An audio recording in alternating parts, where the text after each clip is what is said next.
Հարգելի հետևորդներ, եթերում ABC լուրերն է, ես Գառնի Մութաֆյանն եմ, կարևորը նախ համառոտ։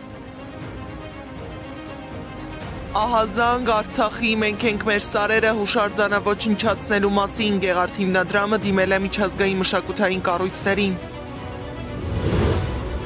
Երթ միջոցառումներ ու դատապարտումներ Սփյուռքի համայնքներում միջոցառումներ են ցեղասպանության 111-րդ տարելիցի կապակցությամբ։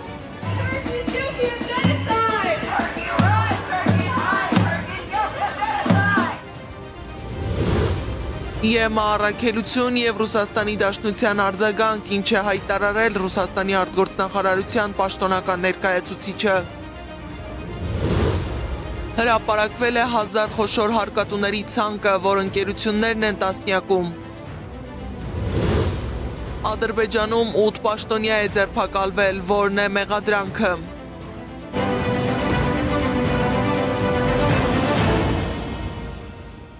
Գեղարդ հիմնադրամն ահազանգ է հնչեցնում, մենք ենք մեր սարերը հուշարձանը ոչնչացման վտանգի տակ է։ Հիմնադրամը հղում է արել հուշարձանը ոչնչացնելու մտադրության մասին ադրբեջանական սոցցանցերում տարածվող լուրերին և հաշվի է առել, որ ընդամենը օրեր առաջ Ստեփանակերտում հիմնահատակ ավերել են հայկական հոգևոր մշակութային երկու կառույցներ՝ Սուրբ Հակոբ եկեղեցին և Սուրբ Աստվածամոր Հովանու Մայր տաճարը։ Գեղարդ հիմնադրամը դիմել է միջազգային մշակութային կառույցներին։ Դիմում ենք միջազգային մշակութային կառույցներին, ՅՈՒՆԵՍԿՕ-ին, հուշարձանների և տեսարժան վայրերի պահպանման միջազգային խորհրդին, քրիստոնեական համաշխարհային կազմակերպություններին ու կրոնական կենտրոններին, կաթոլիկ ուղղափառ բողոքական եկեղեցիներին, խնդրելով խոչընդոտել Ադրբեջանի վանդալիզմի քաղաքականությունը և ճշգրտումներ անել Արցախում հայկական մշակութային ժառանգության, հատկապես վանդալիզմի ենթարկված կամ վանդալիզմի ենթարկված լինելու մասին հայտարարություններում մատնանշված մշակութային հուշարձանների վերաբերյալ։ Հիմա էթնիկ զտում, մշակութային վանդալիզմ, իսկ 111 տարի առաջ ցեղասպանություն ու տեղահանություն։ Թշնամու ձեռագիրը չի փոխվում, փոխվում է այն իրականացնելու մեթոդները։ Սփյուռքի տարբեր համայնքներում տեղի են ունեցել միջոցառումներ նվիրված հայոց ցեղասպանության 111-րդ տարելիցին։ Արդարության երթ է տեղի ունեցել Վաշինգտոնում հայ երիտասարդ դաշնակցության գլխավորությամբ Հայաստանի երիտասարդական ֆեդերացիայի Վաշինգտոնի Անի մասնաճյուղի երիտասարդներն ակցիա են իրականացրել Ադրբեջանի դեսպանատնից, Թուրքիայի դեսպանատուն և Սպիտակ տուն։ Ակցիայի մասնակիցները պահանջել են ազատ արձակել Ադրբեջանում պահվող բոլոր հայ գերիներին, պաշտպանել արցախահայերի վերադարձի իրավունքը և վերջ դնել ԱՄՆ-ի մեղսակցությանը Թուրքիայի և Ադրբեջանի ցեղասպանության ժխտման գործում։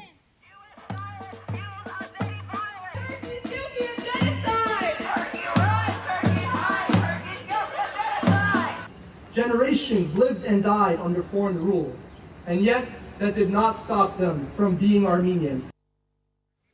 Իդեպ Միացյալ Նահանգների նախագահ Դոնալդ Թրամփը ուղերձ է հղել ցեղասպանության 111-րդ տարելիցի կապակցությամբ, որում կրկին խուսափել է գործածել ցեղասպանությունը եզրույթը։ Մեծ Եղեռնի հիշատակի այսօրը ԱՄՆ-ն անսասան համերաշխություն է հայտնում յուրաքանչյուր ամերիկահայի և աշխարհասփյուռ հայությանը, ոգեկոչելով ավելի քան 100 տարի առաջ տեղի ունեցած կործանարար իրադարձությունները, որոնք այսօր էլ շարունակում են ապրել այդ համայնքների հավաքական հիշողության մեջ, ասված է ԱՄՆ նախագահի հայտարարությամբ մեջ։ Հայոց ցեղասպանության 111-րդ տարելիցի կապակցությամբ այսօր հանդիսավոր միջոցառումներ են տեղի ունեցել նաև Բուլղարիայի Պլովդիվ քաղաքում։ Սուքից պայքար, այսպես է ձևավորվել Սփյուռքի ուղին հայոց ցեղասպանությունից հետո։ Աշխարհով մեկ սփռված հայությունը տարիների ընթացքում կարողացավ ողբերգությունը վերածել կազմակերպված պայքարի, ճանաչման, դատապարտման ու հատուցման համար։ Այս պայքարը դուրս եկավ հիշողության սահմաններից, դառնալով քաղաքական, դիվանագիտական և երբեմն նաև ուժային գործընթաց։ Ինչ ճանապարհ է անցել Սփյուռքը այս պայքարում, ինչ արդյունքներ են արձանագրվել և ինչ մարտահրավերների առջև է կանգնած այսօր ռեպորտաժում։ Պայքար, ճանաչում, հատուցում։ Սփյուռքն իր կառույցների ամբողջ ներուժով տարիներ շարունակ նվիրվել է հայոց ցեղասպանության ճանաչման գործընթացին։ Համազգային ողբերգությունն աշխարհի տարբեր երկրներում ապրող հայերը դարձրել են պայքարի շարժառիթ։ Սփյուռքի քաղաքական ուժերը որոշեցին սուքն ու ցավը պետք է փոխարինել քաղաքական պայքարով։ Ավանդական կուսակցություններից Հույդան որոշեց, որ պետք է ստեղծել մի կառույց, որը պիտի զբաղվի հայոց պահանջատիրությամբ։ Ստեղծվեց Հայ դատի հանձնախումբը և պայքարը նոր թափ ստացավ։ Հիմնական մեկնագետը եղավ 1965-ին, դեղի ունեցավ 1 միլիոնի ավելի ժողովրդի մասնակցությամբ ցույցը Երևանի մեջ, մեր հողերը պահանջկով։ Բամը որ իսկապես անսպասելի բան ուներ այդ օրերու կարծր Սովետ Միության օրերում։ Թուրքիան պիտի ճանաչի կատարած հանցագործությունը, սա էր գլխավոր նպատակը։ Հետևաբար առաջնահերթ էր ճանաչման գործընթացը մեկնարկելը։ Հայոց ցեղասպանության 50-րդ տարելիցի ժամանակ, երբ արդեն ցեղասպանության կոնվենցիան, ՄԱԳ-ի ցեղասպանության կանխարգելման կոնվենցիան գործում էր եւ շատ ակտիվ էր Թուրքիան աշխատանք տանում ժխտելու, ուրանալու ցեղասպանության փաստ։ Հայոց ցեղասպանության ճանաչման գործընթացի հաջողության բարձրակետը Հայաստանի Հանրապետության վերանկախացման շրջանն էր։ 90-ականներուն երկիրները, որ այլևս մեկը մյուսին հետևե սկսան երկիրներ, ճանչնալ խորհրդարաններ հիմնականորեն, գա 2-3 բարականներ, որ ինքը պետությունը օրենքի ուժով ստիպված եղավներ, ինչպես է Հունաստանի բարակային, որ Թուրքիային ճնշելու, իշխանության շուրջ օղակը սեղմելու գործիքը միջազգային հանրություններ, աշխարհի 3 տասնյակից ավելի երկիր ճանաչեց ու դատապարտեց տեղի ունեցած ոճրագործությունը։ 87 թվականի Եվրոխորհրդարանի կողմից հայոց ցեղասպանության ճանաչումներ իսկական միջազգային, որովհետև դա մեկ պետությունից ավելի է ներկայացնում եւ այդտեղ էր որ նման ճանաչում տեղի ունեցավ Գերմանիայի կողմից հայոց ցեղասպանության ճանաչումը բավական ազդեցիկ է այն իմաստով որ ոչ միայն Թուրքիայի պատասխանատվությունն է ճանաչում, այլ իր մեղսակցության պատճառով եղած պատասխանատվությունն է Գերմանիան ճանաչում։ Դիվանագիտական ճակատից զատ Սփյուռքը բաց չթողեց նաև ուժային ճակատը։ Պետք չէր հույսը դնել միայն քաղաքական դաշտում տեղի ունեցող գործընթացների վրա, պետք էր Թուրքիային նաև ատամ ցույց տալ։ Բացական դնորինումներով այդ բոլոր թուրք դեսպաններուն, որոնք մեղսագից էին ժողտողականության, քաղաքականության եւ իրենք այս կարոզիչներն էին։ Եվ անշուշտ հոսած կանիշական եսել, որ որոշումը ադեր որքան որ հայտնի եղավ եւ այդպես եղավ, որ միայն պիտի թիրախները լայն քաղաքական անձեր։ Սփյուռքի տարբեր համայնքների ներկայացուցիչներ համոզված են, թշնամու նպատակը չի փոխվել։ Այս տարիների պայքարը միջազգային հանրությանը նաև սա ցույց տալն է։ Այդ աշխատանքը որ գդարվի միջազգային մագարտակի վրա, լադիգա վերջին 30 տարիներուն ընթացքին կառավարություններու հետ աշխատել որպեսզի վստահեցնենք հայկական ցեղասպանության ճանաչումը, վստահեցնենք արդար լուծումը այդ հարցին, գա շատ ավելի մեծ ընդհանուր աշխատանքի որպես մաս ադալ Հայաստանի լինելիությունն է։ Այսօր էլ Սփյուռքի կառույցների համար հայոց ցեղասպանության հարցը միայն հիշերն ու սգալը չէ, այլ հայոց պահանջատիրության պայքարի նոր թափ տալը։ Այդ աշխատանքները,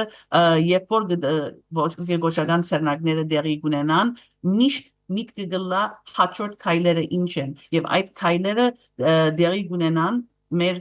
քաղաքներ դեղական մագարտակի վրա, նահանգային մագարտակի վրա, տաշնակցային մագարտակի վրա, առնվազն Ամերիկայի կառավարության մեջ հստակ օրենքներ առաջ բերելու Ադրբեջանի հաշվետվության կանչելու, բաժամիջոցներ տնելու Ադրբեջանի վրա։ Ճանաչման ու պահանջատիրության գործը հիմա մնացել է միայն առանձին կառույցների ուսերին, քանի որ վերջին տարիներին պաշտոնական Երևանը այս հարցը հանել է իր օրակարգից։ Սա այս հարցով զբաղվող կառույցների համար դարձել է աքիլեսյան գարշապար։ Այն բաները, որ ասվում են այս իշխանությունների պատասխանատուների կողմից, անպատասխանատու հայտարարություններ են, որովհետև դա ամբողջ փաստն են կասկածի տակ դնում, որ իբր ցեղասպանության ճանաչումը դրսից ներարկված էր մեր մեջ, մենք չէ որ այդ աշխատանքը սկսել ենք ինչ որ ուրիշ նպատակներ ունեցել եւ այլն, սա ինքնին արդեն խնդրահարույց է։ Սփյուռքի կառույցները դժվարությամբ, բայց կարողանում են հաջողություններ արձանագրել այս հարցում։ Ամեն այսպես ասած ակնառու ճանաչումը, որ ունեցանք Ամերիկայի Միացյալ Նահանգների կոնգրեսի երկու պալատների կողմից 2019 թվականի հայոց ցեղասպանության ճանաչումներ, ինչին որ հաջորդեց արդեն հաջորդ տարի կամ 2 տարի անց 21 թվականին նախագահ Բայդենի կողմից։ Շատ կարևոր է հայոց ցեղասպանության զոհերի հիշատակի ոգեկոչումը համայնքային մակարդակներում, քաղաքային մակարդակներում Ինչը որ ժողովրդի համար ավելի հասանելի է։ Տեսեք, ոչ թերագնահատելով որևէ մակարդակում հայոց ցեղասպանության ոգեկոչում, բայց եթե իրականացում է պետական արարողակարգային որևէ միջոցառում, դրա բնականաբար դրա քարոզչական էֆեկտը նույնպես մեծ է։ Պաշտոնական Երևանը ցեղասպանության հարցը հանել է իր առաջնահերթությունների օրակարգից։ Թշնամու հետ խաղաղություն հնարավոր չէ, քանի դեռ զիջողը միայն մի կողմն է, վստահեցնում են Սփյուռքի համայնքի ներկայացուցիչները։ Եթե գուզենք Հայաստանի անվտանգություն, եթե գուզենք Արցախի արդար լուծում, պետք է աշխատենք դեպի հաշվետվության Ադրբեջանի կողմէ, Թուրքիո կողմէ իրենց ցեղասպանական արարքներուն համար։ Պատմությունը կփաստե, որ այսպես ցևով արևդրական ցևով նայելը այս հարցին, ասելով որ հող եթե դանք պիտի կարողանան խաղաղություն առաջ բերել, ադիգա միայն մեզի պիտի դանի ավելի քիչ հողի եւ ավելի քիչ խաղաղության։ Հային զրկել հայրենիքից, տեղահանել, սպանել։ 111 տարի առաջ սա էր Թուրքիայի նպատակը։ Այսօր էլ նրան է միացել փոքր եղբայրը Ադրբեջանը։ Խաղաղության գինը չպիտի լինեն միակողմանի զիջումները, սեփական շահը, պատիվն ու արժանապատվությունը։ Իդեպ Հանրապետության հրապարակում ջահերով երթի մեկ տարկից առաջ Թուրքիայի դիրոշն այրելը դատապարտել են պաշտոնական Երևանն ու Ադրբեջանը։ Ադրբեջանական վարչակարգը պահանջել է Հայաստանի Հանրապետության կառավարությունից դատապարտել Թուրքիայի դիրոշը այրելը։ Այս հայտարարությանն անդրադարձել է ՀՅԴ Գերագույն մարմնի ներկայացուցիչ Իշխան Սաղաթելյանը։ Նրա խոսքով սա այլևս միայն դիրոշի հարց չէ, սա հարց է այն մասին, թե ով է որոշում մեր երկրում ինչն է թույլատրելի եւ ինչը ոչ, գրել է Սաղաթելյանը։ Ադրբեջանի ԱԳՆ-ն իրեն թույլ է տալիս բացահայտ միջամտել մեր երկրի ներքին գործերին եւ պահանջել պատասխանատվության ենթարկել Հայաստանի Հանրապետության քաղաքացիներին ջահերով երթի ժամանակ տեղի ունեցած ակցիայի համար։ Միայն պատկերացնել կարելի է, թե ինչ աղետալի մակարդակում է գտնվում Հայաստանի ինքնիշխանությունը, երբ հարևան ագրեսոր պետությունն ԱԳՆ մակարդակով հրահանգներ է տալիս Հայաստանի Հանրապետության պետական համակարգին։ Սա ուղղակի ապացույցն է այն բանի, որ Բաքուն Հայաստանն այլևս չի դիտարկում որպես ինքնուրույն սուբյեկտ։ Հայոց ցեղասպանությունը վաղուց դուրս է եկել միայն պատմության շրջանակից, դառնալով քաղաքական, իրավական ու քաղաքակրթական պայքարի առանցք։ Իսկ վրեժ հասկացությունը, որը հաճախ ընկալվում է հույզերով, այսօր ավելի շատ կապվում է պահանջատիրության, իրավունքների վերականգնման եւ պետականության ամրապնդման հետ։ Կարող է արդյոք Թուրքիան երբևէ առերեսվել իր անցյալի հետ եւ ինչ ճանապարհով է հնարավոր հասնել արդարության ժամանակակից աշխարհում, Անահիտ Սարգսյանն է ներկայացնում։ 111 տարի անց, չնայած հայ ժողովրդի հավաքական հիշողությունը ջնջելու հավաքական ջանքերին, փաստը մնում է անսասան, ոչինչ չի մոռացվել։ Հիմա, երբ վրեժն ընկալվում է որպես արյունարբու գործողությունների շղթա, ժամանակակից աշխարհում եւ խաղաղության օրակարգերում չտեղավորվող հասկացություն, զրուցակիցներս ընդգծում են, պետք է ճիշտ ընկալել երևույթը, առանձնացնելով էմոցիան եւ քաղաքական իրավական պահանջատիրությունը։ Երբ որ մենք խոսում ենք վրեժի մասին, պարտադիր չի, որ այդ վրեժը վերածվի ռևանշիզմի կամ վրեժը ասածը մենք պատկերացնենք Թուրքիայի դեմ պատերազմով, թուրքերին սպանելով։ Վրեժի լավագույն դրսևորումը Հայաստանի Հանրապետության ուժեղությունն է, մեր ժողովրդի շարունակականությունը։ Կարեն Խանլարյանը շեշտում է, հայ ժողովրդի օրակարգը երբեք չի սահմանափակվել զգացմունքային արձագանքներով։ Այն պահանջատիրական է իր էությամբ եւ ունի հստակ քաղաքական ու իրավական հիմքեր։ Մենք իրականում ունենք ազատագրական խնդիր։ Հայոց ցեղասպանության հարցի արտար հատուցումը եւ նախ Թուրքիայի կողմից պաշտոնապես ճանաչումը, ապա դրա պատասխանատվության ստանձնումը եւ այլն, սրանք բոլորը քաղաքական առումով վրեժխնդրություն չեն։ Սրանք մեկ ասկի իրավունքների հետապնդման հարցն է եւ պահանջատիրություն։ Նախքան ՄԱԿ-ի ցեղասպանությունը դատապարտող կոնվենցիան գոյություն է ունեցել հայ դատի պահանջատիրությունը եւ դրված է եղել հենց տարածքային խնդիր։ 1945 թվականին, երբ ստեղծվեց ՄԱԿ-ը, Սիմոն Վրացյանը ՄԱԿ-ին հանձնեց մի հուշագիր, որում շատ հստակ գրված էր մի բան. ազատագրել Արևմտյան Հայաստանը եւ գցել սովետական Հայաստանի տարածքին։ Սա զուտ տարածքային խնդիր էր։ Եվ այդ ՄԱԿ-ին ներկայացված հուշագրի մեջ խոսք չկար ցեղասպանության, որտեղ ընդհանրապես այդ ժամանակ ցեղասպանությունը որպես իրավական տերմին գոյություն չուներ։ Խանլարյանի գնահատմամբ անգամ Նեմեսիս գործողությունը չէր կարող դիտարկվել որպես պարզ վրեժխնդրություն, այն արդարության վերականգնման փորձ էր իր ժամանակի պայմաններում։ Ցեղասպանության հիշողությունը սակայն միայն անցյալի մասին չէ, դրա հիմնական պատգամը մնում է անփոփոխ, այլևս երբեք։ Սակայն ըստ մասնագետների թուրքական պետական քաղաքականության բովանդակությունը չի ենթարկվել էական վերափոխման։ Այս պայմաններում հայության արժև կանգնած է ոչ միայն հիշելու, այլև ուժեղ, կենսունակ եւ արդար պետություն կառուցելու հրամայականը։ Հայոց ցեղասպանության լավագույն վրեժը իհարկե մեր ժողովրդի շարունակականությունն է, ուժեղ եւ ամուր Հայաստանի Հանրապետության գոյությունն է։ Պատմությունը ցույց է տալիս, ցեղասպանված ժողովուրդը ընդամենը 3 տարի անց կարողացավ վերականգնել իր պետականությունը, տարերի ընդմիջումից հետո, ինչը ինքնին ապացույց է, որ ցեղասպանության նպատակը լիարժեք չի իրագործվել։ Սա թերևս հայոց ցեղասպանության մեծագույն վրեժն էր, ինչի պայմաններում այլևս ակնհայտ էր, որ թուրքական ցեղասպան քաղաքականությունը իր նպատակին չի հասել։ Ղուկասյանը թվարկում է վրեժի տարբեր դրսևորումներ՝ ֆիզիկական վրեժ, նեմեսիս, հոգևոր վրեժ, արտահայտված խորհրդային տարիներին կրթական, մշակութային, գիտական մտքի սրընթաց զարգացմամբ։ Վրեժի հաջորդ դրսևորումը երևի թե Ղարաբաղյան շարժումներ, Հայաստանի Հանրապետության անկախացումներ։ Իհարկե ցավոք սրտի վերջին տարիների կատարվածը փաստում է, որ վրեժի այդ արշավը ընդհատվել է ցավոք սրտի, եւ մենք նորից տեսնում ենք վրեժի ընդհատմանը զուգահեռ թուրքական ցեղասպան քաղաքականության ակտիվացում ինչ տեսանք Արցախում։ Այդուամենայնիվ, ներկայիս քաղաքական իրողությունների պայմաններում հարցը մնում է բաց։ Հնարավոր է արդյոք լիարժեք պահանջատիրություն, եւ Թուրքիան երբևէ կկրի իրավական պատասխանատվություն, հատկապես Հայաստանի ներկա քաղաքականության համատեքստում։ Այսինքն, երբ որ կա հայկական պետության ներգրավումը, կա նաև ճնշումը Թուրքիայի վրա, երբ որ չկա հայկական պետության ներգրավումը, հայոց ցեղասպանության հարցը ցավոք սրտի միջազգային համայնքի համար մնում է հիշողություն, իհարկե պատշաճ ոգեկոչում են, որովհետև հայոց ցեղասպանության խնդիրը վաղուց այլևս դուրս է եկել հայկական շրջանակներից եւ դարձել է ընդհանրապես մարդասիրական խնդիր։ Երբևէ կընդունի Թուրքիան ցեղասպանությունը։ Կարեն Խանլարյանը այս հարցին պատասխանելիս Հրանտ Դինքի հետ զրույցից մի հետաքրքիր դրվագ է հիշում։ Մեր ցեղասպանության ընդունելը նաև գոյութենաբանական կամ գոյաբանական հարց է թուրքերի համար։ Ինչու որտեղ մոդեռն Թուրքիան, Թուրքիայի Հանրապետության հիմնադիրների մի կարևոր մասը հենց ցեղասպանության հարցով պատասխանատու են եղել։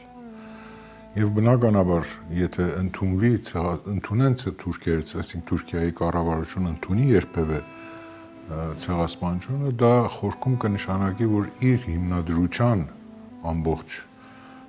կենսափիլիսոփայությունը հարցականի տակ է։ Թուրքիան դեռ երկար ճանապարհ ունի անցնելու, որպեսզի կարողանա առերեսվել իրականության հետ, բայց այլ ելք չկա։ Վաղ թե ուշ պետք է ընդունի ցեղասպանությունը, ասում են զրուցակիցներս։ Միաժամանակ ընդգծում են, հայ ժողովրդի պահանջատիրությունն ունի լուրջ իրավական հիմք, ներառյալ տարածքային հարցերը միջազգային բարձր այդյաններում բարձրացնելու հնարավորությունը։ Սակայն առանցքային նախապայմանը մնում է նույնը՝ պատմական հիշողության պահպանումը, որի խեղաթյուրումը այսօր եւս դիտվում է որպես համակարգային վտանգ։ Անայս Սարգսյան, Սամվել Իսրայելյան, Աշոտ Բարբարյան, ABC Media։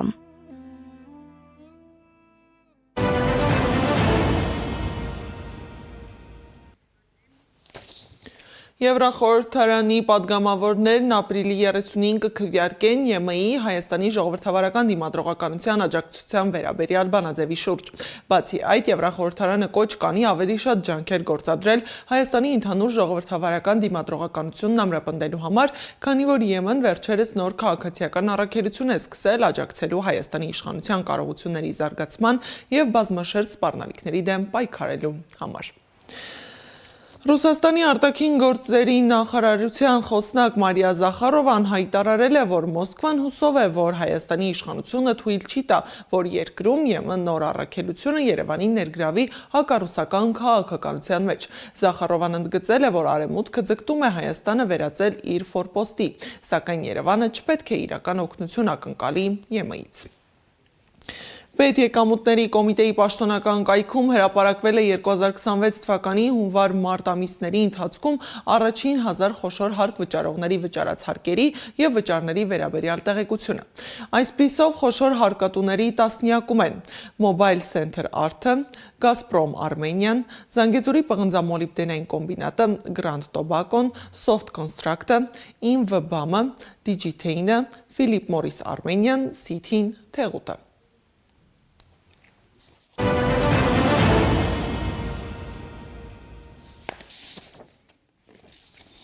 Միջազգային լրահոսից Իրանի արտգործնախարար Աբբաս Արաղչին Պակիստանում է։ Իսլամաբադում ընթանում է Արաղչիի և Պակիստանի զինված ուժերի գլխավոր շտաբի պետ Ասիմ Մունիրի հանդիպումը։ Իրանական Թասնիմ լրատվական գործակալությունն էլ հայտնել է, որ Թեհրանը որևէ ծրագիր չունի բանակցելու Ուիթքոֆի և Քուշների հետ, որոնք մեկնելու են Պակիստան։ Գործակալության տվյալով արտգործնախարար Արաղչին Իսլամաբադում է պակիստանյան կողմի հետ քննարկելու պատերազմի դադարեցման վերաբերյալ Իրանի դիրքորոշումը։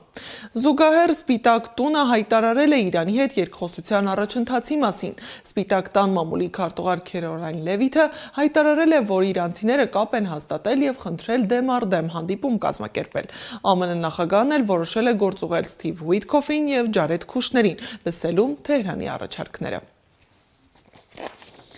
Գերմանիայի կանցլեր Ֆրիդրիխ Մերցն էլ հայտարարել է, որ պատրաստ են մեղմել Իրանի դեմ պատժամիջոցները, եթե հաջողվի հասնել համապարփակ համաձայնության Իսլամական Հանրապետության հետ։ Նրա խոսքով, սակայն դեռ չեն հասել այդ կետին, քանի որ դրա համար անհրաժեշտ է լուծել մի քանի խնդիր։ Առաջինը պետք է լինի հստակ պայմանավորվածություն Հորմուզի նեղուցը բացելու հարցում, երկրորդը Իրանի միջուկային ծրագրի վերաբերյալ դադարեցում և երրորդը Իրանը պետք է դադարի վտանգ ներկայացնել Իսրայելի և իր հարևանների համար։ Եվ վերջում Ադրբեջանում ձերբակալել են 8 պաշտոնյայի, որոնց մեղադրում են զինվորական ծառայությունից տարկետման իրավունք տրամադրելու համար կաշառք ստանալու համար։ Ըստ տեղական լրատվամիջոցների քրեական գործեր են հարուցել քրեական օրենսգրքի համապատասխան հոդվածներով։ Պաշտոնատար անձին կաշառք են ստացել առանձին անձանց զինվորական վարժական հավաքներից ազատելու, զինվորական ծառայությունից տարկետում տրամադրելու, երկրից մեկնելու սահմանափակումներ չկիրառելու համար։ Այս ժամի համար նախատեսել էինք այսքանը, շարունակեք հետևել մեզ YouTube-ում, Facebook-ում, Telegram-ում, WhatsApp-ում, Instagram-ում, TikTok-ում կամ այցելեք մեր պաշտոնական կայք www.abcmedia.am։ ABC լուրերի գլխավոր թողարկումը ժամը 18-ին է առայժմ։